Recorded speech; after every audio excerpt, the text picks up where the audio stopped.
T'es-tu déjà demandé pourquoi nous retrouvons aujourd'hui des descendants d'Africains dans diverses régions du monde? En Amérique latine, aux États-Unis, dans les Caraïbes, dans les îles de l'océan Indien, au Proche et au Moyen-Orient, et même jusqu'en Inde.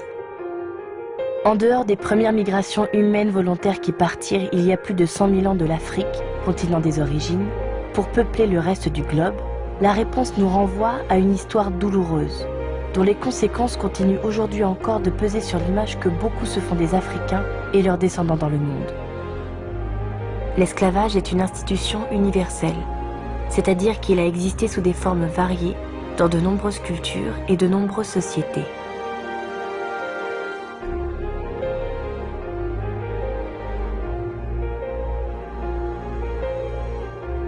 Le mot viendrait d'ailleurs de slave, peuple de l'Est de l'Europe, fréquemment rasié et vendu en esclavage durant le Moyen-Âge.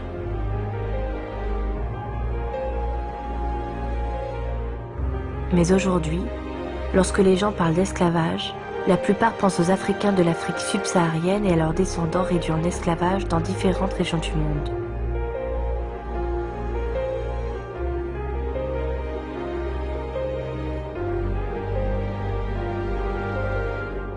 Nous allons essayer, en nous focalisant essentiellement sur la traite transatlantique, de composer une histoire de la traite négrière et de l'esclavage avec les expériences et les logiques des personnages de cette période. Ces personnages ne sont pas réels, mais ils sont inspirés de certains témoignages d'hommes et de femmes qui ont véritablement vécu cette histoire.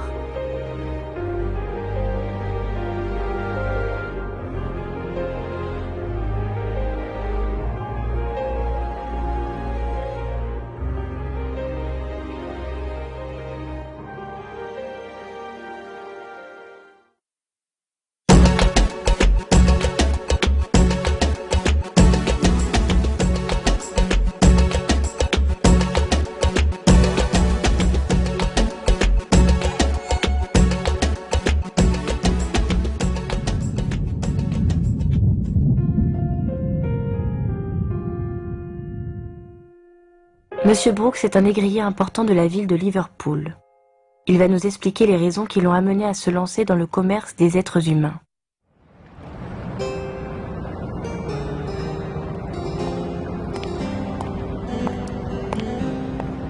Grâce aux efforts des Portugais et des Espagnols, la canne à sucre a pu être acclimatée sur des latitudes du Nouveau Monde. Il nous était donc désormais possible d'envisager de grandes monocultures sucrières pour une production de masse.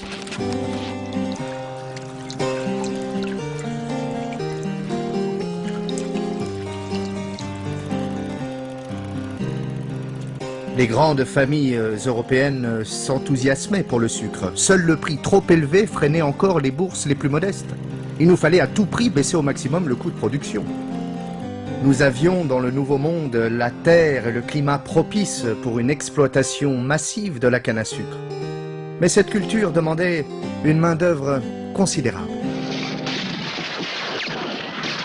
Les Amérindiens avaient été presque totalement décimés par les maladies apportées par les premiers colons européens et par la grande cruauté des conquistadors. Les quelques rescapés étaient en théorie protégés par l'Église.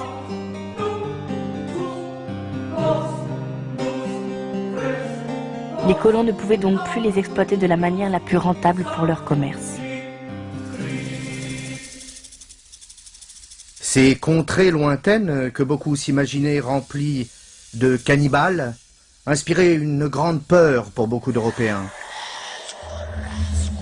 Et même les plus malheureux d'entre eux hésitaient à rejoindre les Amériques pour y servir d'ouvriers agricoles.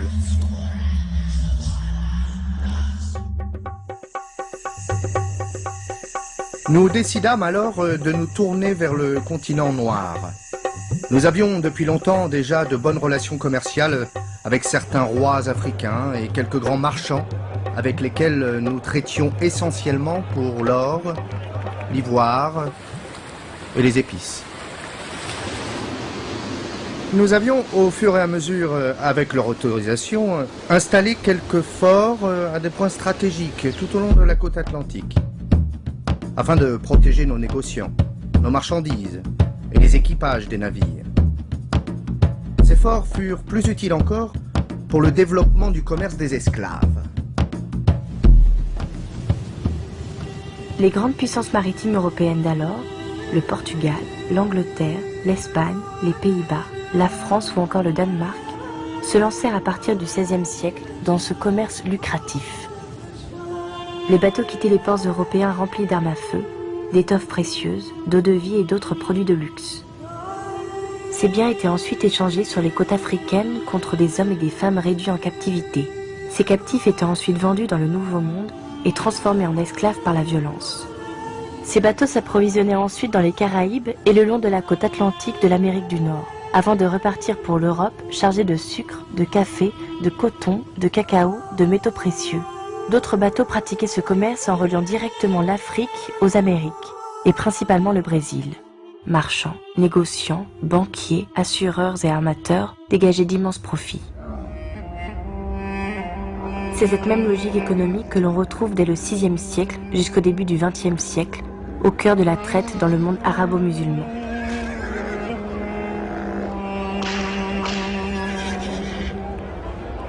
Le continent africain, pendant plusieurs siècles, sera pillé de ses forces vives au profit d'autres sociétés qui vont construire leur prospérité économique et leur développement sur la déportation violente et le travail forcé de plusieurs dizaines de millions de fils et de filles d'Afrique.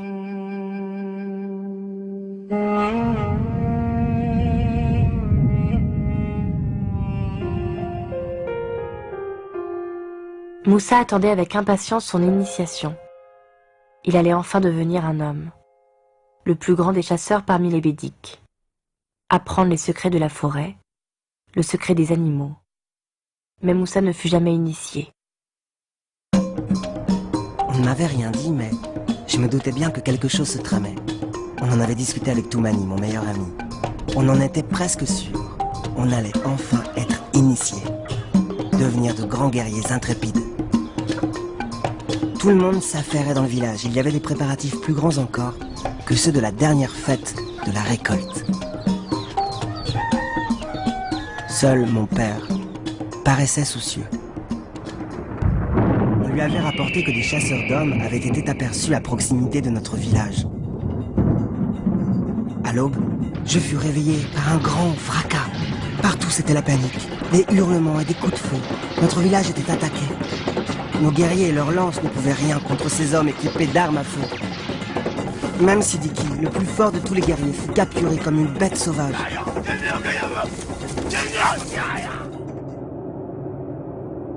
Un imposant tronc verrouillé au cou ainsi que des cordes aux pieds et aux mains m'enchaînait désormais à Toumani. Le pauvre qui avait vu sa jambe piétinée par un cheval pendant sa lutte avançait péniblement. Cela faisait plusieurs lunes maintenant que nous marchions jusqu'à épuisement. Les femmes et les enfants semblaient à bout de force. À chaque halte, de nouveaux captifs, escortés par des chasseurs d'hommes, venaient augmenter notre nombre. Après des kilomètres et des kilomètres de marche, je vis se profiler au loin une immense ville qui semblait dominer le désert entier. Ça devait être Djenné. Mon père m'en avait souvent parlé. C'était une ville honteuse, m'avait-il dit. Une ville où l'on vendait des êtres humains. 2 hommes pénétrèrent dans la cour où nous étions gardés. Ils rentrèrent dans le petit enclos qui nous contenait tous. Je fus désigné du doigt avec quelques 10 autres, mais pas Tounani.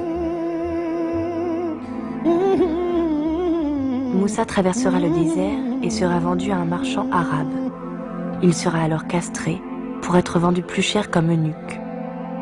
Mais Moussa ne survivra pas à cette opération.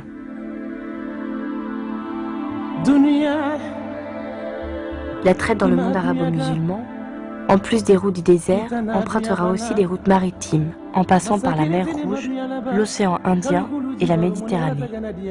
La traite pratiquée par les Européens utilisera 3 routes maritimes pour la déportation. La route de l'océan Indien et de la Méditerranée, mais surtout massivement, la route de l'océan Atlantique.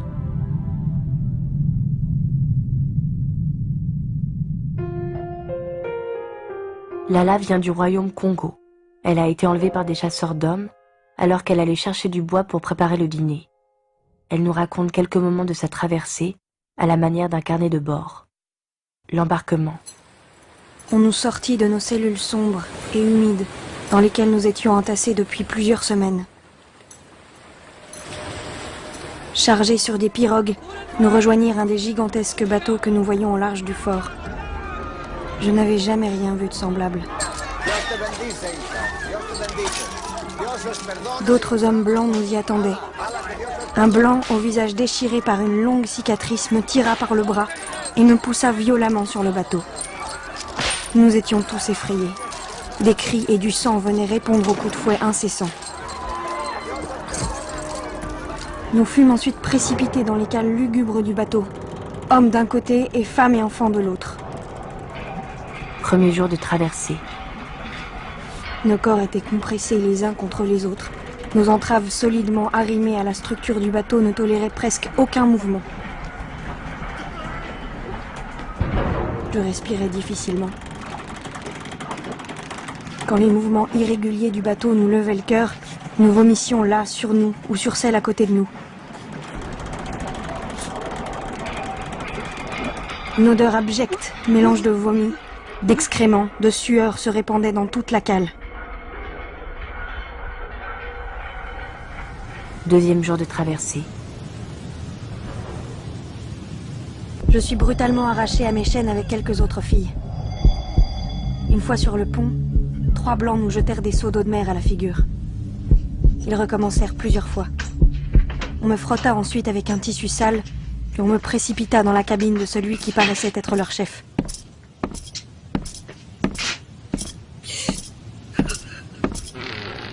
Les autres filles seront livrées à la bestialité de l'équipage. Quatrième jour. Le bateau semblait ne plus avancer.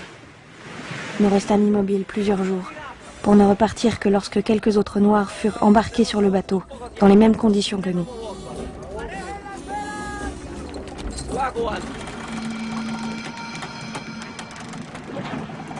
Dixième jour. Pemba, la jeune fille enchaînée à ma gauche, ne bougeait plus. Nous parvenions à nous comprendre en partie car nos langues, bien que différentes, avaient de grandes similitudes.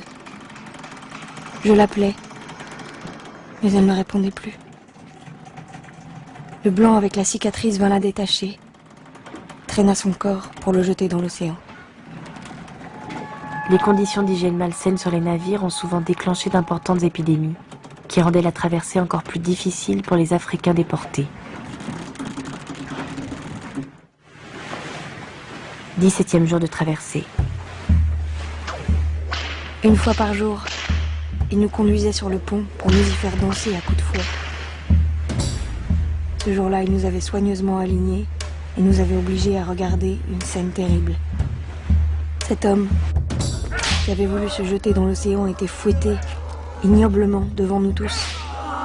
Ses cris insupportables nous rendirent le courage perdu. La révolte était lancée. Eux avaient des armes à feu et des épées. Nous n'avions que nos mains et les chaînes qui les lacéraient. Sur les 410 Africains, plus d'une 60aine périrent. Surtout des femmes et des enfants.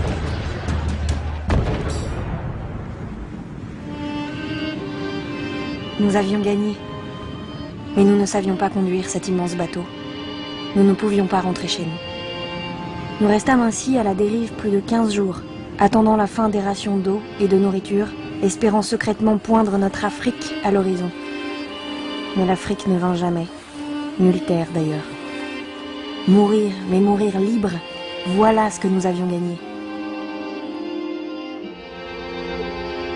Si la traversée contrainte de Lala et de ses compagnons ne dura que 17 jours grâce au triomphe de leur révolte, les traversées des bateaux négriers des côtes africaines jusqu'à l'autre rive de l'océan Atlantique pouvaient s'étaler de 6 semaines à 2 mois, selon le point de départ, le point d'arrivée ou encore les conditions atmosphériques. Entre 20 à 30% de ces humains, considérés comme des marchandises, succombaient pendant le voyage. On retrouve pour la transsaharienne des taux de mortalité très comparables pendant l'exode forcé. Les caravanes d'esclaves devaient traverser les centaines de kilomètres sous un soleil de plomb, mal alimenté et disposant de très peu d'eau. Le sort de ces victimes n'était donc pas beaucoup plus enviable que celui de ceux qui empruntaient la route de l'Atlantique ou la route de l'océan Indien.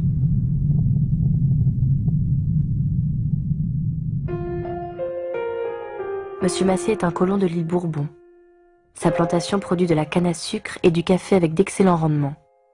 Il nous livre sa méthode pour s'assurer du bon travail de ses 182 esclaves.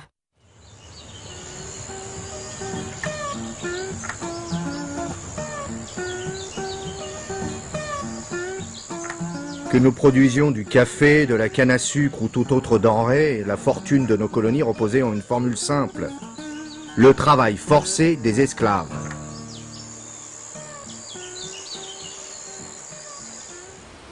Sur ma plantation, je m'appliquais à vaincre par le bon usage de méthodes suffisamment vigoureuses la paresse naturelle des nègres.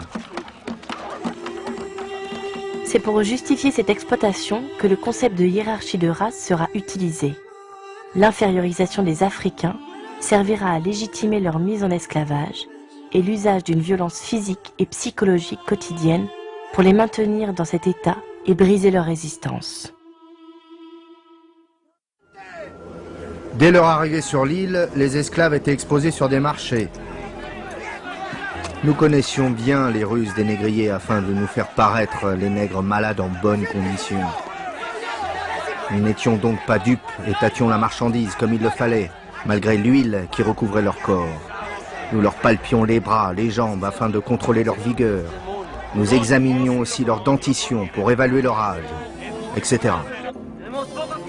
Après achat, le nègre tel que l'on aurait procédé avec un porc ou un bœuf était marqué au fer rouge, des insignes de la plantation. Nous en faisions des chrétiens. Ils devaient oublier leurs savanes lointaines, leurs anciennes vies de femmes ou d'hommes libres, leur culture, leur langue, leurs coutumes barbares. Certains prétendaient que les nègres ne sentaient pas la douleur et que leur hurlement sous les coups de fouet était une comédie qu'ils nous jouaient. Pour ma part, je ne croyais pas cela, mais il me semblait dans l'ordre naturel des choses que cette race si robuste physiquement et si faible par l'esprit nous soit soumise, au même titre que les bêtes.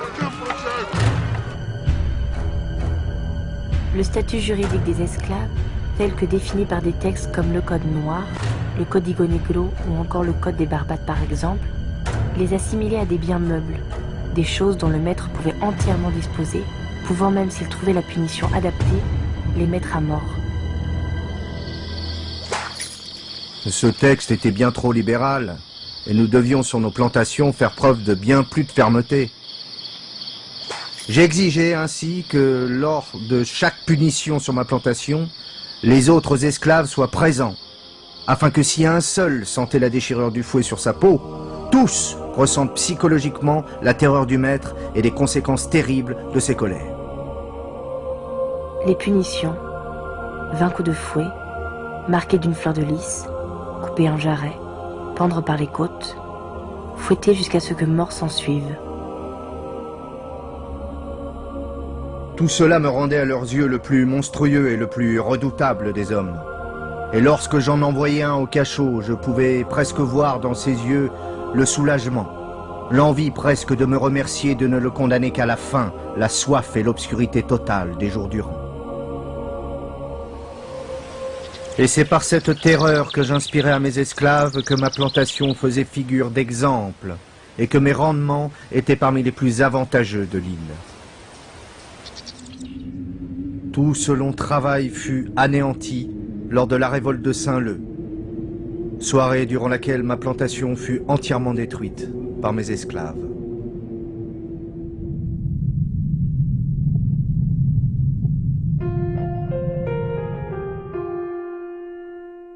Juan est né esclave sur l'île de Cuba.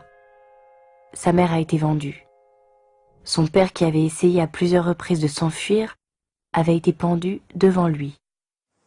Il nous raconte comment s'organisent ces longues journées de travail.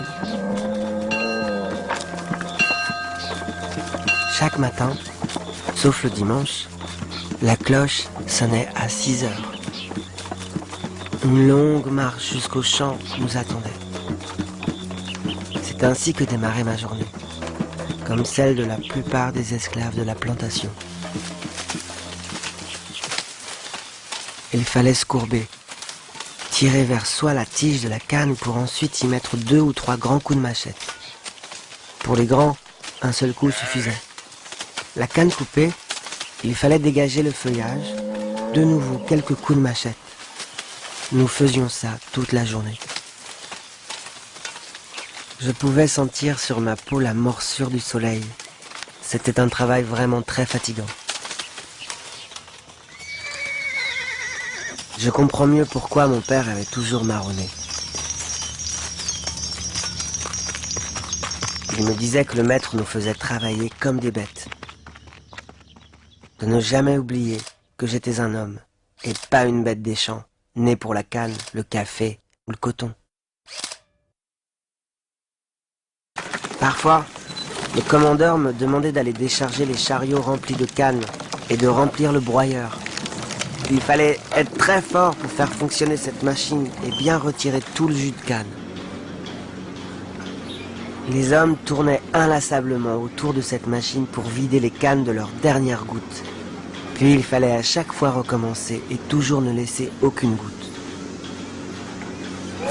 Avant la tombée de la nuit, nous quittions les champs et étions affectés à d'autres corvées, souvent pour les besoins de la demeure du maître. Parfois, en dehors des périodes de récolte, le maître me louait à M. Garcia pour aller travailler dans ses mines. J'y retrouvais d'autres esclaves. Ils ne parlaient pas un mot d'espagnol, mais avaient une grande connaissance du travail dans les mines. Je rejoignais ma cabane à la tombée de la nuit pour y avaler rapidement une maigre portion de picotin de maïs tamisé et un petit morceau de bacon avant de m'effondrer sur ma paillasse.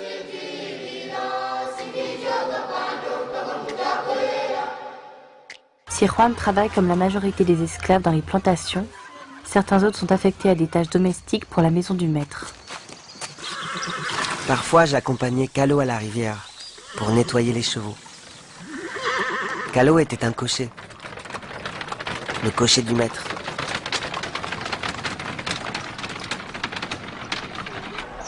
Il m'avait dit que lorsqu'il accompagnait le maître en ville, il avait parfois rencontré des Noirs qui tenaient des petits commerces. Certains, les nègres à talent, étaient même artisans. Parmi eux, quelques-uns étaient libres, mais c'était vraiment exceptionnel, car il était rare que les maîtres permettent aux esclaves de racheter leur liberté. Un dimanche soir, le maître me surprit en train de regarder un livre que Calo m'avait ramené de la ville. Le maître, qui était habituellement gentil avec moi, rentra dans une grande colère et m'arracha le livre de la main. Ces choses-là n'étaient pas faites pour les esclaves, répéta-t-il avec insistance. On a souvent réduit l'esclave à un coupeur de canne, mais en réalité, les esclaves ont occupé différentes fonctions au profit de la société esclavagiste qui les exploitait. Par exemple, dans la construction de bâtiments, de routes, d'installations portuaires, sur les bateaux ou encore dans l'armée. Dans le cas de la traite orientale, les esclaves ont parfois occupé des fonctions très importantes, au gradé de l'armée, proches conseillers de souverains. Certains ont même occupé des fonctions importantes de commandement. Qu'il s'agisse de la traite transatlantique ou de la traite du monde arabo-musulman, les hommes et les femmes réduits en esclavage ont apporté avec eux de précieuses connaissances et compétences comme la maîtrise de différentes techniques agricoles, de construction, de navigation fluviale, d'exploitation minière ou encore du travail du fer. Ils ont ainsi contribué à exporter, dans les pays qui les auront exploités, les savoir-faire et les technologies élaborées par les sociétés africaines.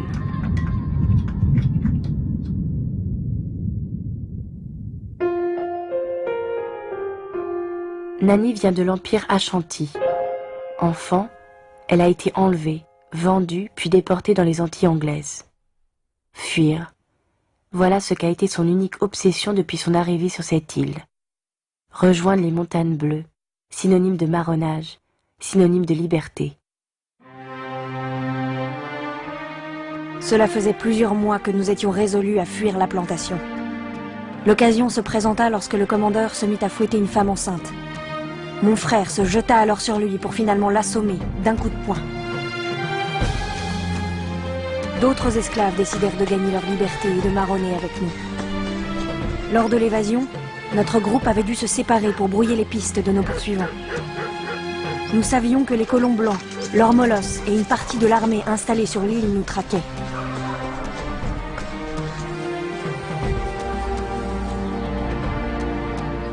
Nous avions trouvé refuge dans la montagne, en un lieu stratégique d'où nous pouvions voir nos ennemis venir et ainsi devancer leurs attaques.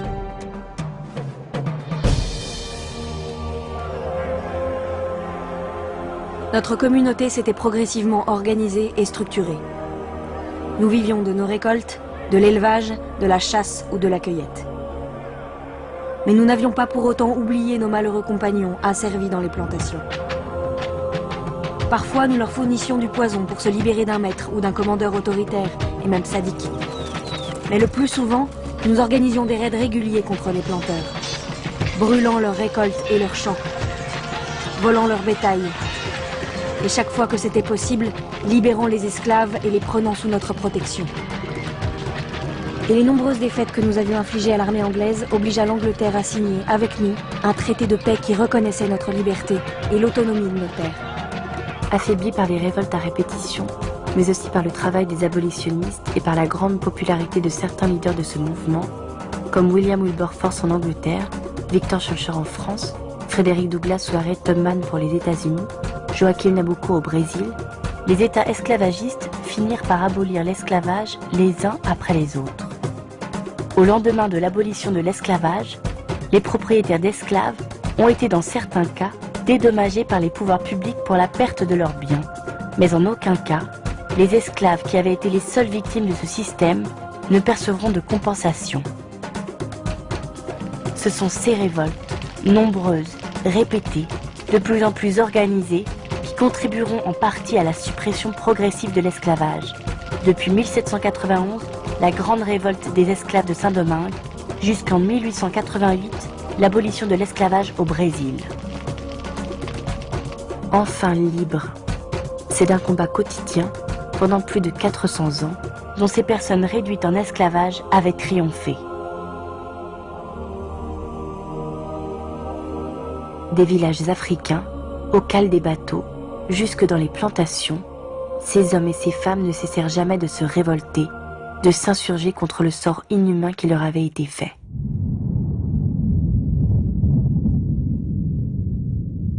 L'histoire de ces hommes et ces femmes, c'est l'histoire de l'émergence de sociétés multiculturelles, modelées par le métissage, dans lesquelles vivent aujourd'hui des descendants d'Amérindiens, d'Africains, d'Européens et d'Asiatiques. C'est l'histoire de ces musiques qui nous font vibrer et que nous écoutons quotidiennement. Le blues, la salsa, la samba, le mayola, le hip-hop, le reggaeton. C'est l'histoire du candomblé brésilien, des syncrétismes religieux, des orishas, du savoir médicinal des Gnawa, des pratiques du corps entre danse et combat comme la capoeira, de l'origine du tango. Ces hommes, ces femmes et leurs descendants ont su transcender cette oppression sans précédent pour laisser à l'humanité entière un patrimoine d'une immense richesse, dans le domaine des arts, de la connaissance et de la pensée, du politique, du spirituel et de l'éthique. Écrire, c'est magique. Tu n'as pas eu ce sentiment? Je me souviens quand Rosa Parks se rebella dans le bus à l'heure de la lutte des races, noir le fruit de l'arbuste. Je me souviens de Martin Luther King et son rêve, dans lequel les hommes seraient égaux et prêts pour la trêve. Je me souviens de Marcus Garvey, le prophète man, de Malcolm X et de Nation of Islam. Je me souviens de Muhammad Ali et de sa frappe légendaire, un brave avec un fort caractère. Je me souviens quand Jordan s'éleva dans les airs, quand Usain Bolt fendit le vent et la poussière. Je me souviens du roi Pelé, de son jeu ensorcelé, de son talent à pousser le ballon dans le filet. Je me souviens de Deli, carrure impressionnante, un guerrier olympique qui peut te laisser dans la tourmente. Je me souviens aussi de Miles et de son jazz enflammé, de Jimmy et de sa guitare endiablée. Je me souviens de Bibi King et de ses airs swing, de Bob Marley cause Ariwana jamming. Et comme Paye et Imra, Del et Dos Gardenias, sa mélancolie cubaine, du coup j'pète ton carré d'as. Sur un son de Michael, le roi de la pop, ou de James Brown dans son play dans le hip-hop. Je me souviens de Madame Morrison, récompensée pour sa plume, les belles lettres résonnent, la tête dans l'enclume. Je me souviens de Hughes et du Grand Dumas, de bons hommes au bon cœur qui avaient de bons karmas. Je me souviens du Condoblé ou encore du vaudou, religion doublée d'un rite transcendantal assez fou. Là-bas je vois les Gnawa qui survivent dans ce dawa et les révoltés qui dansent sur un air de capoeira. Je me souviens de Basquiat et de ses belles prouesses. Le hip-hop remplace toutes ces lettres de noblesse.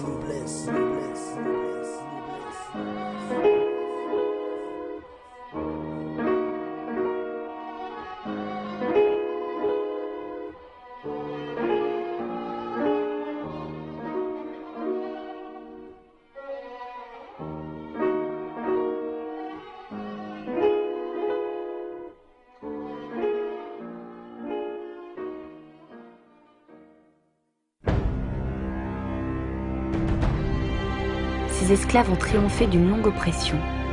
À la déshumanisation et à la violence, ils ont répondu par la résistance. Résistance physique, d'innombrables révoltes. Et puis, Haïti, la première république à appliquer l'universalité des droits de l'homme. Résistance quotidienne, par 1000 astuces pour affaiblir le système esclavagiste. Et surtout, résistance culturelle, par la musique et la danse, par la religion, par les langues. Ils ont ainsi montré que l'inhumanité et la barbarie n'étaient pas du côté des êtres asservis par la violence, mais du côté de leurs oppresseurs. La traite négrière et l'esclavage sont aujourd'hui derrière nous, mais ils ont laissé un poison tenace dont souffrent aujourd'hui encore nos sociétés, le racisme.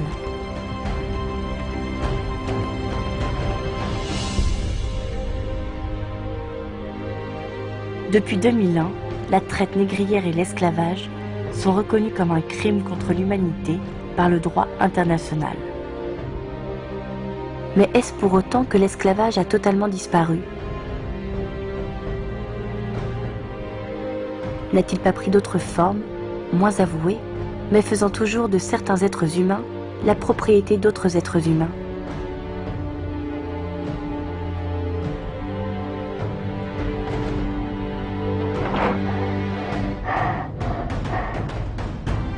Le combat contre les nouvelles formes d'esclavage et contre le racisme et la discrimination raciale n'est pas fini. Il se mène tous les jours, dans les grandes instances internationales comme l'UNESCO, jusque dans les cours de récréation. Une chose est sûre, c'est que chacun peut y prendre part à son niveau et à contribuer ainsi à dessiner un monde plus juste.